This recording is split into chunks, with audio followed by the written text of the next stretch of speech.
परिचय। दोस्तों, हम टहलने, दौड़ने और खेलने जैसी गतिविधियां करते हैं और इन सभी में घर्षण एक महत्वपूर्ण भूमिका निभाता है। आपने लोगों को बर्फ पर स्कीइंग करते अवश्य देखा होगा। इस खेल में संतुलन और घर्षण बल की जानकारी आवश्यक है। क्या आप जानते हैं कि घर्षण बल को इसकी विशेषताओं के आधार पर वर्गीकृत किया जा सकता है? आइए हम विभिन्न प्रकार के घर्षण बलों के बारे में जानें। उद्देश्य।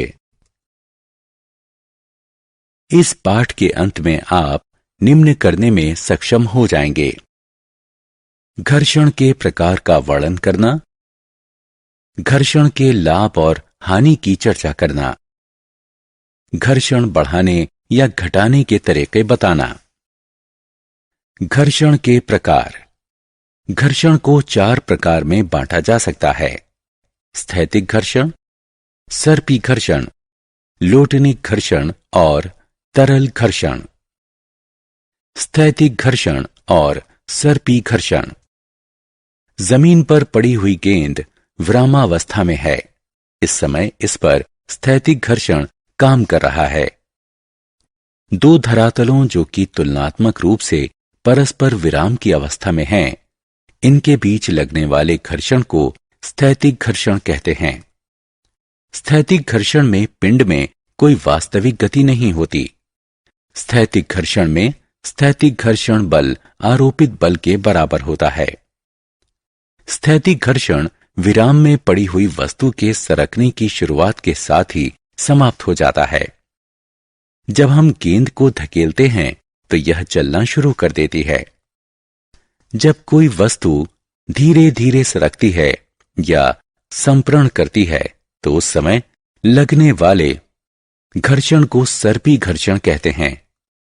एक बार कोई वस्तु सरकना शुरू कर देती है तो सर्पी घर्षण थोड़ा कम हो जाता है या स्थैतिक घर्षण से कम होता है। सर्पी घर्षण में सर्पी घर्षण बल सतत खिंचाव बल के बराबर होता है। लोटनिक घर्षण। आपने अटैचियों और अन्य सामानों पर पहिए या रोलर जड़े देखे होंगे।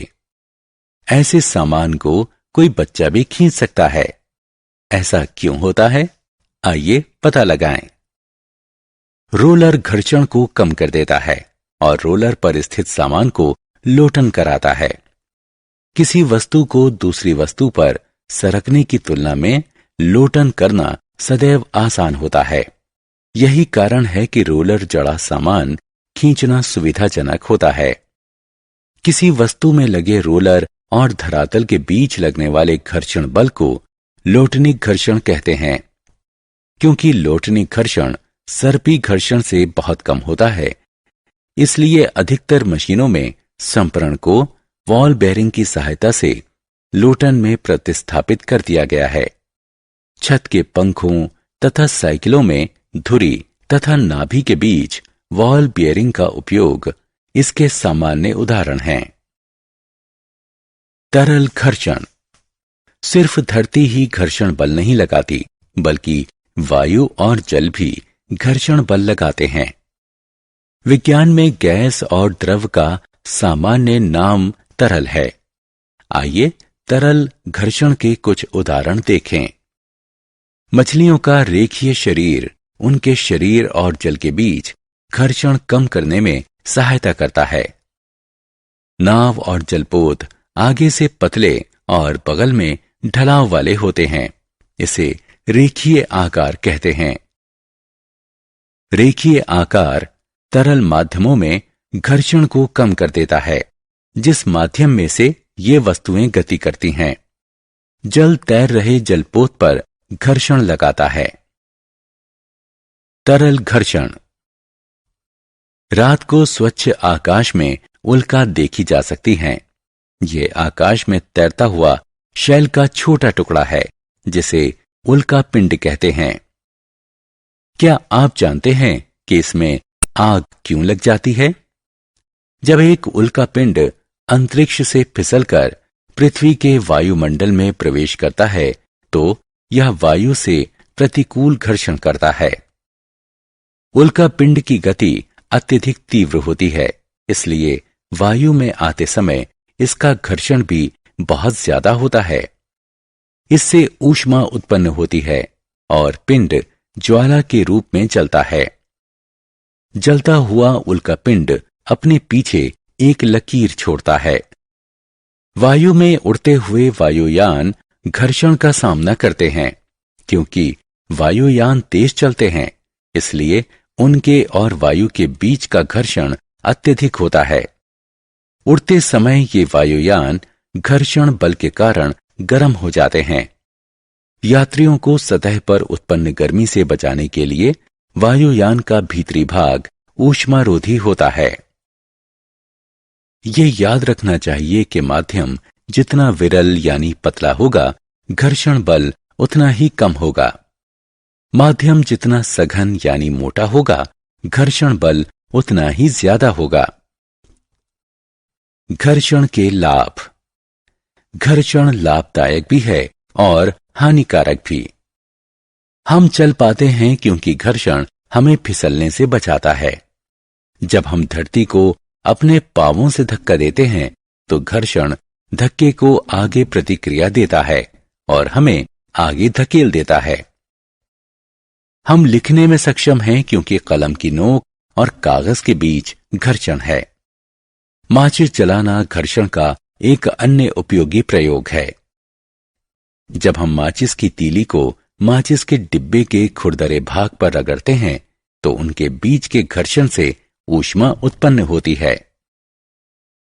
घर्षण की हानि। जब हम किसी ग्रीस या तेल लगे धरातल पर चलते हैं तो हम फिसल जाते हैं, क्योंकि ग्रीस या तेल के कारण घर्षण कम हो जाता है। घर्षण मशीनों की क्षमता को घटा देता है। मशीन को चलाने में लगने वाली शक्ति का एक हिस्सा मशीन के गतिशील पुर्जों के बीच घर्षण कम करने में लग जाता है। जब मशीन के चलते हुए पुर्जे आपस में रगड़ते हैं तो उनके बीच के घर्षण के कारण अत्यधिक ऊष्मा उत्पन्न होती है, जो मशीन को क्षति पहुंचाती है। मशीन में कई ऐसे पुर्जे होते हैं जो लगातार रगड़ते रहते हैं। घर्षण के कारण मशीन के परस्पर रगड़ने वाले पुर्जे जल्दी घिस जाते हैं। वाहनों के पहिए घर्षण के कारण घिस और फट जाते हैं। घर्षण कम करने के तरीके। घर्षण को निम्न तरीकों से कम किया जा सकता है: पॉलिश करके या पाउडर लगाकर।